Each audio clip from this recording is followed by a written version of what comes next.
As Alabama walked down the tunnel, you could see a different fire in their eyes. I saw one player say to Kalen DeBoer, "We're all we got, we're all we need." Kalen DeBoer responded, "You're right, you're right." Maybe that connection between coach and players didn't exist early in the season. Maybe the competitive toughness wasn't quite instilled yet, but it was all there tonight, and it allowed Alabama to pull off a 3-point win here between the hedges. Let's dive into how this one all unfolded. As Max alluded to, electric atmosphere in Athens. Bulldogs hosting Alabama for the first time in a decade. Alabama trying to quiet that crowd right out of the gates as Ty Simpson aims for an open Ryan Williams. Even Hawk superstar Trey Young can't believe the sophomore didn't haul in the pass, but the Tide settled in after that. Of course, it's Jeremy Bernard scoring their first touchdown for the third straight game. Ty Simpson goes over to the Crimson Tide section and says, "Let's go," and they do keep going. Ty rolls out on a play action. This time he finds Isaiah Horton, who shushes the crowd after a 6-yard score.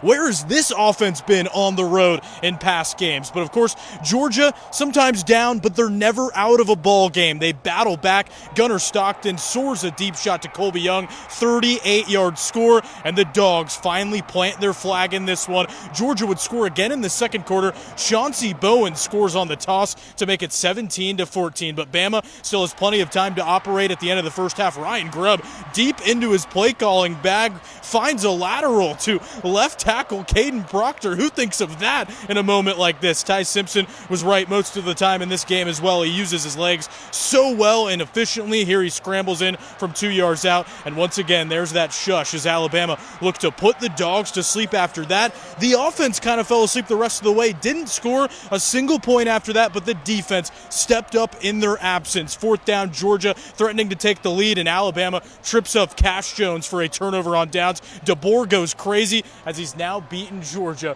twice since arriving in Tuscaloosa. I stayed there for his post-game press conference for a little bit. He was asked what's changed between that week 1 loss to Florida State to now. He said one word: edge. They have an edge now from that game. They took all the external noise. People, even like me, saying that Alabama might be done. They took that, they internalized it, they turned it into a performance like this. One for the ages, 24-21 over the Georgia Bulldogs, a signature win for Kalen DeBoer yet again, and one that changes the way we look at this entire season.